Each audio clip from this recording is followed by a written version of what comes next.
Yeah, I think for me, I've always been able to kind of see the problems that are coming, in the forefront. When I had a distributorship, that was one of the things that I realized.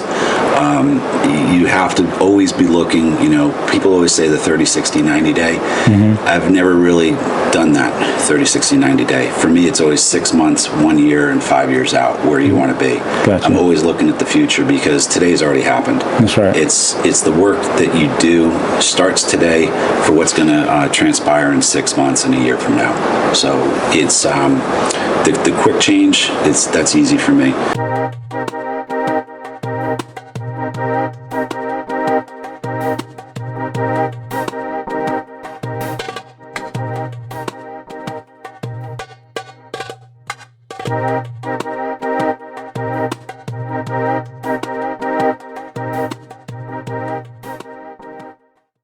How's it going, guys? I want to welcome you all to another episode of Trade Secrets by Tripletote. Today I have a great guest. His name is Carter Lonsberry, and he's the CEO of Icotec Medical USA. Thanks for coming on the podcast, Carter. I appreciate it. Thanks, Antwaine. Happy to be here. Now, I like the fact that I got a chance to get you on the show because you have a very unique product. What you've done in your career is different from any guest I've had so far, so it's going to give people a real unique perspective. So let's just take it back to the beginning before we get into what you do, what Icotec is about. Where did you grow up? Like, what city, state? So I was born in New York and grew up in New Jersey, North Jersey, about 40 minutes from New York City. Perfect. How did you get to Connecticut? Connecticut, I actually, my college years, came up here. I was dating somebody out of Connecticut and fell in love with the state. You're an hour and a half away from everything. Boston, New York, mountains, ocean. It's a great state. Love it. Wow. Now, after coming to Connecticut, where did you go to school here or did you go to school somewhere else? No, I went to school in Allentown, Pennsylvania, Muhlenberg College.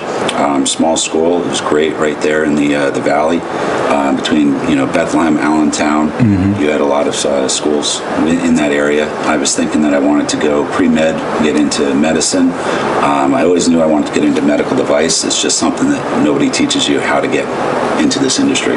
That's right.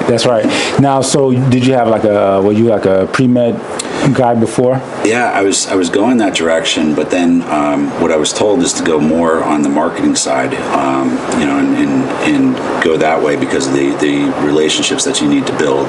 It's going to be more on the communication side, marketing side versus medical side. The medicine end of it you can learn, teach yourself, but it's a lot of the mechanical side that you have to be very familiar and technical with.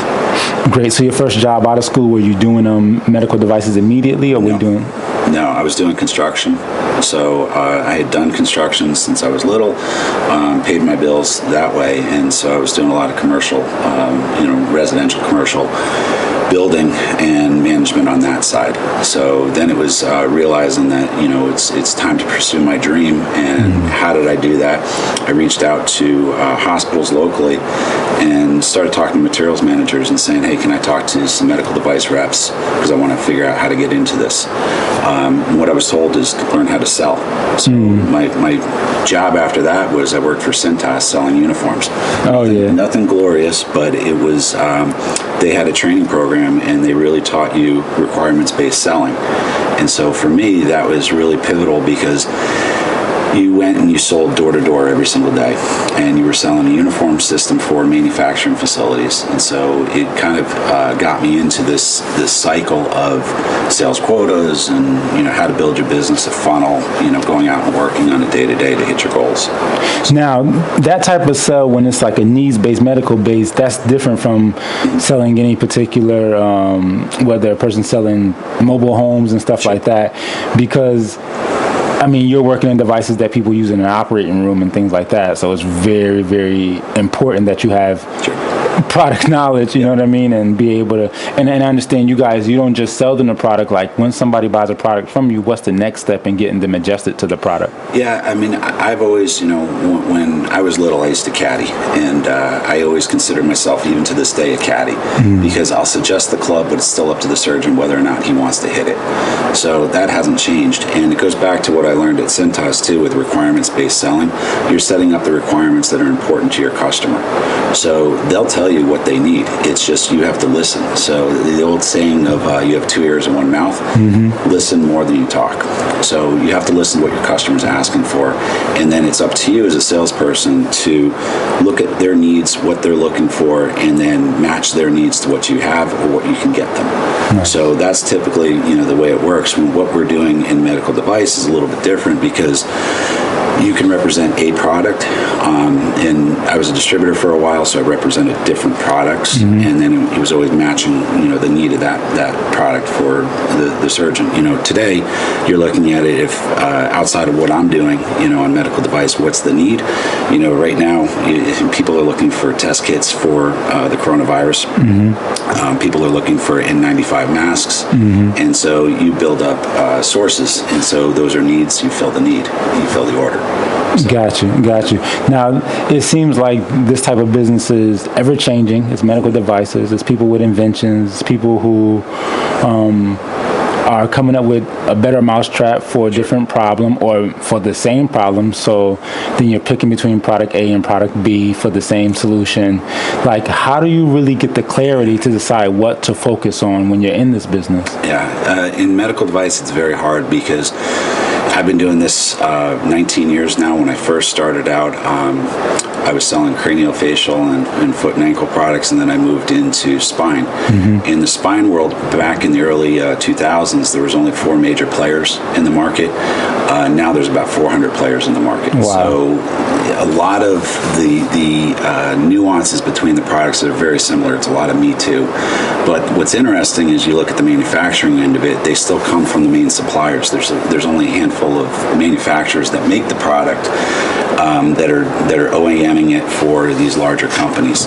And so when I'm talking about OEM, they're actually a manufacturing facility that produces for a large amount of companies. Gotcha. So that's what they do.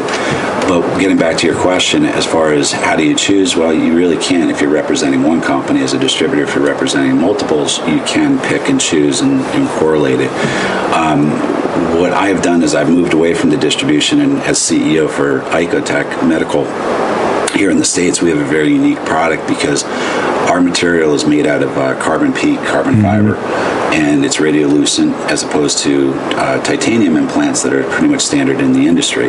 So what we really focus on is the tumor market. So it's a niche market that's really unaffected right now by the coronavirus. Yes, we're seeing changes of what's going on right now, but essential cases are still happening. Tumor cases are still happening. What's a challenge for us now is that we've had to adapt our sales tactics and how do you change, because you can't go into a hospital and sell, you can't meet with a doctor and sell. So we've gone everything to a web-based, WebEx type selling approach, WebEx-based training approach. So you have to adapt and overcome, especially in this climate right now. So how long have you been in a position where you had to pivot to the online? How long have you been doing that? Yeah, I mean, this really, after President Trump's address last week, the change really came Thursday. It's either adapt and overcome, or you're going to sit on the wayside until this epidemic's over. Gotcha. So we started that, implementing it on Friday, and we've started, changing our sales patterns yesterday, and actually had success with it. So what I've found is that we're going to be more efficient. So where I have been traveling quite a bit throughout the U.S., I think we can wrap more into a tighter space. The concern is more now, are you going to have these value analysis committee meetings that are still going to happen, and how do we handle that, because we're only allowed to have 10 people in a room, etc. So there's still challenges we face, but it's just adapt and overcome. Nice. Now, that was a pretty quick adaptation, right? I mean, you get a message on Thursday, and by Monday, you guys are doing something different. Where did that come from? How did you that's an individual thing, right? Like, how did you get the ability to adapt to something so rapidly to keep your business going? Yeah, I think for me, I've always been able to kind of see the problems that are coming, in the forefront. When I had a distributorship, that was one of the things that I realized. You have to always be looking, people always say the 30, 60, 90 day. I've never really done that 30, 60, 90 day. For me, it's always 6 months, 1 year, and 5 years out where you want to be. Gotcha. I'm always looking at the future because today's already happened. That's right. It's the work that you do starts today for what's going to transpire in 6 months and a year from now. So it's the quick change, that's easy for me. It's the vision of where are you going to be a year from now or 2 years from now. It has to be implemented early on. Now, when you were working with Cintas, you got to where you are by making another change. Where did you go after Cintas? Yeah, so after Cintas, I had been selling. I was successful. I sold larger accounts instead of the smaller accounts that they wanted you to focus on. And I said, all right, I've been doing this for 3-4 years. I said, it's time to make the change. And I went to Osteomed, and I was working direct for them, and I was selling craniofacial and foot and ankle plates. Wow. So, yeah, that was my entrance into medical device. And so one of the things that I always look at is you look at the economics on where do cases come from and how do we get paid? And I learned early on that in craniofacial, there's a lot of facial trauma. That's where my business was coming from. It came from the ambulances. So I got to know the ambulance drivers, and so I would get calls to when those cases were coming in, and I had relationships with the surgeons and the residents, and I would notify them before they even had the call from the ambulance company. So that's how I started out there. Now, it seems like you've been good at using your network to fuel your success. I know that a lot of times when people are getting into business, even when I first ventured out into business, you feel like there's a path, almost like a curriculum that you just don't know about. And if you could just get the steps on how to go from zero to wherever your goal is, that's all you need, and you'll just do it. But from hearing you talk, it rings true, I guess, for every entrepreneur, is that you really have to build a network. There's really no one way to do anything. And if you have a network, that information upon which way to best move within a day or two will come to you. Sure. So right now, looking at your network and the size, what would you say it is today compared to what it was when you, say, left Cintas? Oh, my network's huge now. I mean, from when I was starting out, I knew nobody, and it's building the relationships that you have for a long time, because I still have my Rolodex, that was before Palm Pilots and before smartphone. All of this. I had it all written down, and so it was always, okay, this person knows this person to use a relationship to get into here, and it's using that network of who you know tremendously helps you. It really does, because we're not experts in everything. You can't be. That's right. But there's always somebody who is an expert, and you have to go out and build that network and get to know people and know who they know. And people genuinely want to help people. I mean, that's what I love. What we do here at CCAT. There is a network of people here that you can start to build those relationships with and grow it out. So for young entrepreneurs, I don't think they understand how vitally important that network is. And it's getting out there, what is your message? What are you trying to tell people?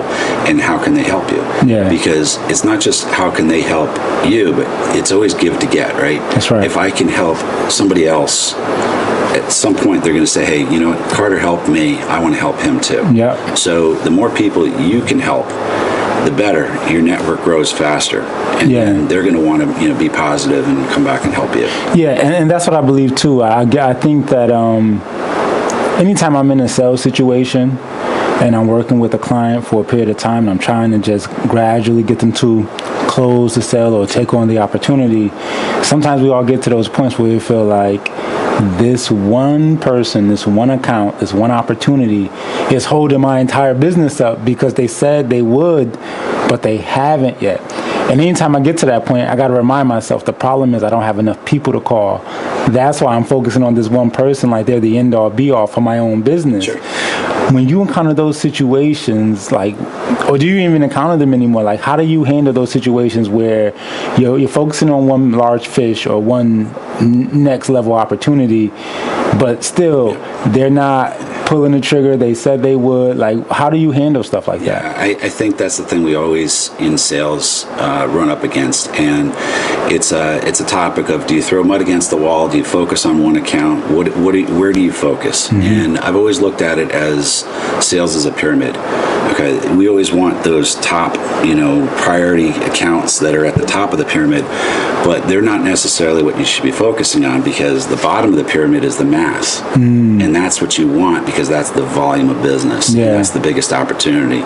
To change the thought leader that's at the very, very top is going to be hard to change. But if you change the masses at the bottom and then grow it up, you're going to be much more successful.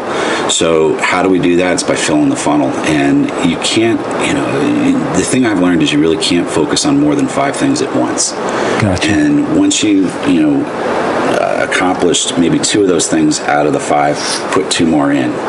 And sales is always, it's a game of numbers, and everybody's numbers are different. And if my closing rate is maybe 1 out of 10 sales calls, and I need to grow the business, I got to do 20 out of that. But is it efficient? No, it's not. It's not efficient. I need to be able to focus on 5 things, and if I can do those 5 things well and move them on, or take and maybe move 3 of them off because they're not working, that's right. I got to cut it out, go fishing, find more to fill those 5.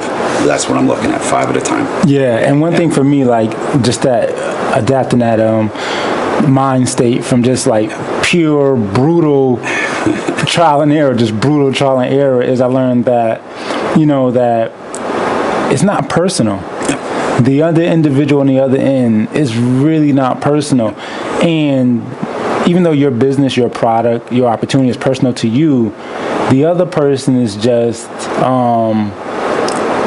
until they reach a certain level of engagement, their phone number, their name on a sheet, their potential opportunity, and you're hopeful for them. I usually marry everybody out the gate, right? Like, I love you, I know where this is going to go, and my mind goes there to keep myself upbeat when dealing with a new prospect, especially if I had a bad week of calls or a bad day of calls. I try to put that person like, this person, I'm going to do this with them, I'm going to help them this way, this is going to grow my business that way.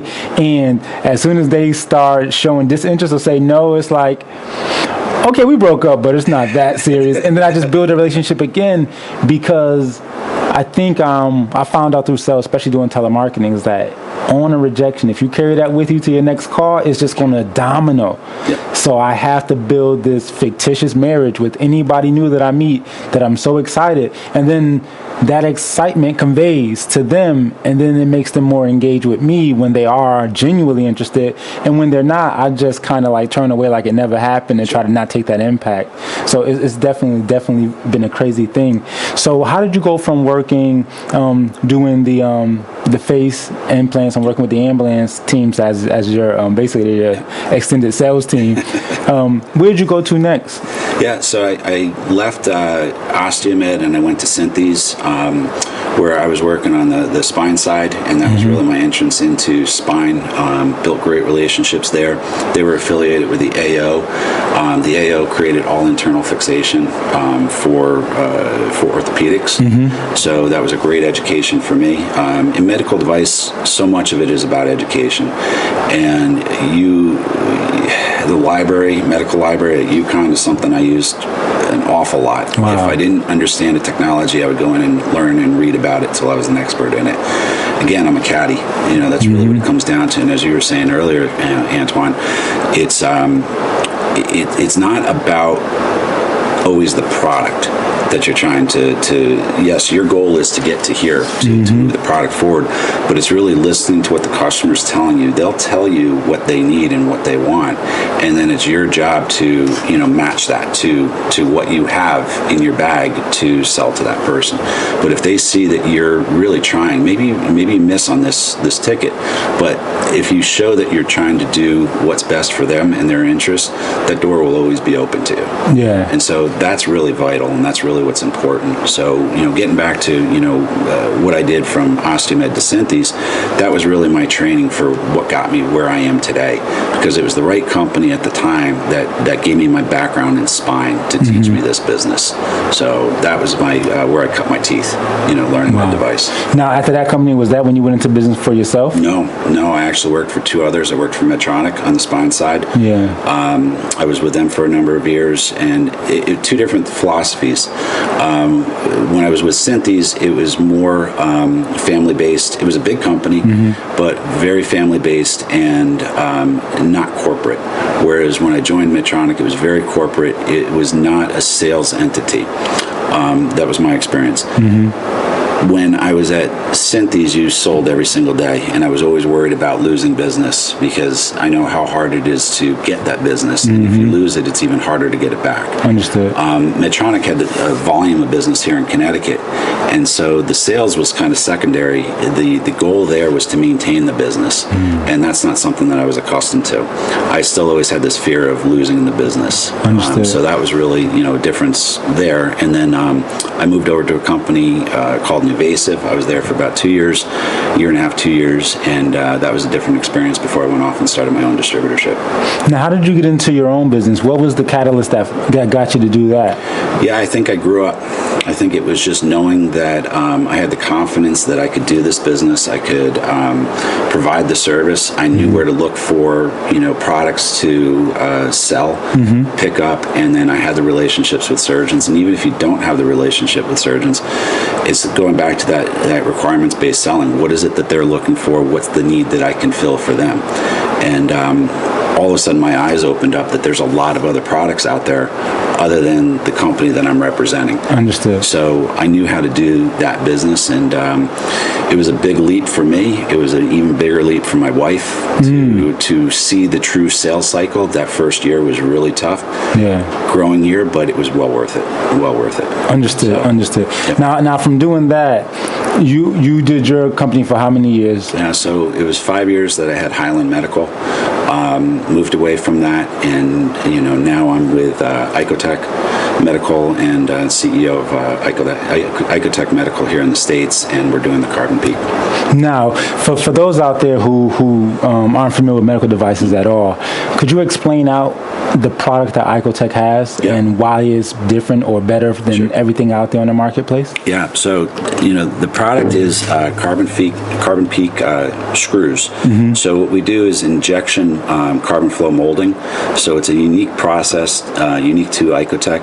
Our sister company Supreme makes the raw material. Gotcha. So we do everything on our own.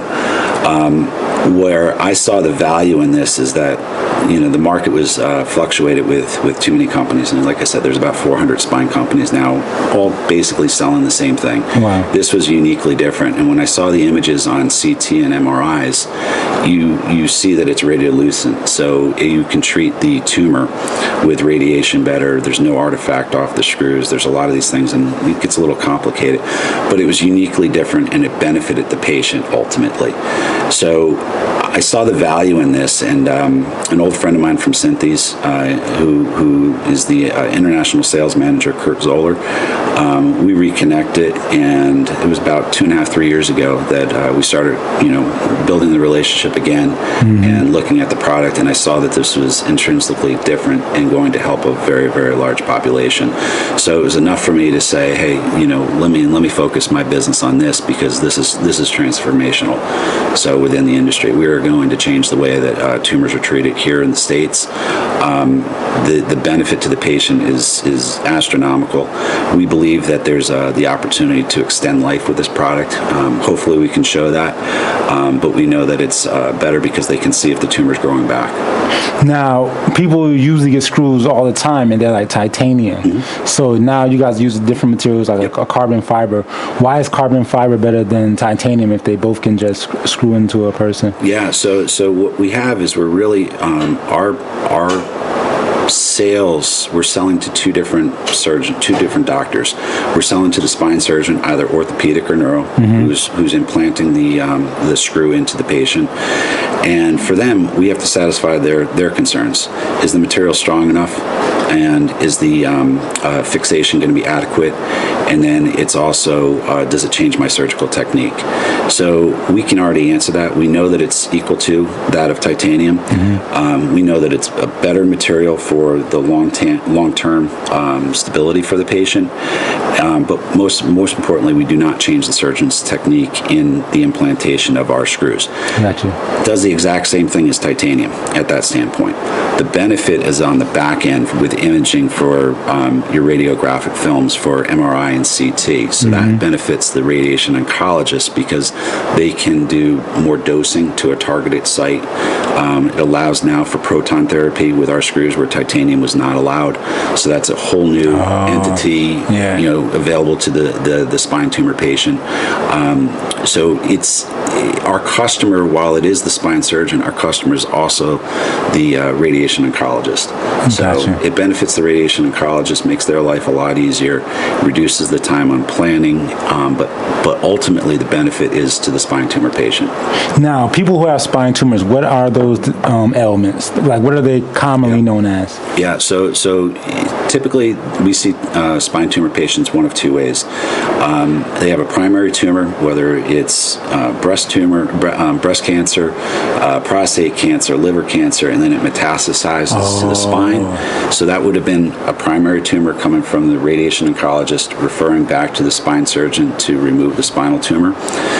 Or it can come the other way where a patient does not know that they have a tumor at all, and they could be walking down the street and they fall, they wind up in the ER, and they see that they have what's called myelopathy, and it's pressure against the spinal cord, and they find out that they have a spinal tumor that came from another tumor site. Gotcha. So it's one of two ways that they're going to come to be found out that they have a spinal tumor. Wow, like I say, sometimes when you connect with somebody who does a particular job on a consumer end, you don't know who does it, but somebody has to do it because it gets done, right? So meeting guys like you, guys that are behind the scenes making these advances. I mean, even a close family member of mine had a broken leg, and now with the technology, he was in and out of the hospital within a day, and able to almost walk when he left the hospital because the surgeries have just gotten so much more advanced, and the products they're using have just gotten so. I mean, before guaranteed like 6 to 8 weeks in the cast, and he had none of that. It was a rod, it was some physical therapy to get him going, and then checking in, and now everything is good. But when I saw that he could have the incident on a Sunday, Saturday, and be out by Monday, that's great for everybody. It's huge. And I think, again, people like you are just moving that technology forward and that's why everybody's always saying that, well, next generation is going to live to be 100 years old, and you don't know specifically what they're talking about or how, but just by getting a peek inside, with the world of, people like you and having that experience with the family members, like, okay, now I can start to see how they're building more safe, less some things with less side effects and things that get you out of the hospital quicker because it's not good to be sitting around in the hospital. I think it's all great. What do you guys at Icotec, especially over here in the States, what are you looking forward to? Like, what is next on you guys' agenda as far as the company and your product? Yeah, I think, our focus is working with the major tumor centers. We've been doing that. We've been very successful. And it's really not coming from us, but coming from the surgeons. We keep hearing, how do we make this the standard of care? That excites me because it's validating what I saw early on when I first saw the product. So that's what we're really working towards. Working with NCI, working with NCCN. How can we make this the standard of care? That's what I'm really excited about because again, I look at this as that it's a product that we can help give time back to a patient. Another Christmas, another marriage, another childbirth that they could spend with their loved one. So I think we can provide that with this product. Understood. During this conversation, we talked a lot about your ability to build a network. I think the interview style doesn't really get to showcase your charisma, because a lot of times your relationships are built upon people like you. I mean, obviously you have a product that works. You're not giving them any subpar service or products, but you connect with them. You're sincere. You help people, which is something that's big for you, even when there is no return or there is no guarantee, reciprocity. You just help people, and then to see that you're just growing, whether it's the karma and cosmic energy or whether it's like literally just the the reaction to you helping people by other people trying to help you out also, it's just a beautiful thing to witness. I want to thank you definitely for coming on the show today. I know our readers, our viewers, our listeners are going to get a lot out of this conversation. And again, anybody out there, if you're looking to get better at sales, if you're looking to get better at perfecting your craft, learn on the job, constantly meet people, constantly sharpen your sword, constantly be honing your skills. I mean, in this day of technology, especially with a medical device arena, you don't have to have a degree to get started in it.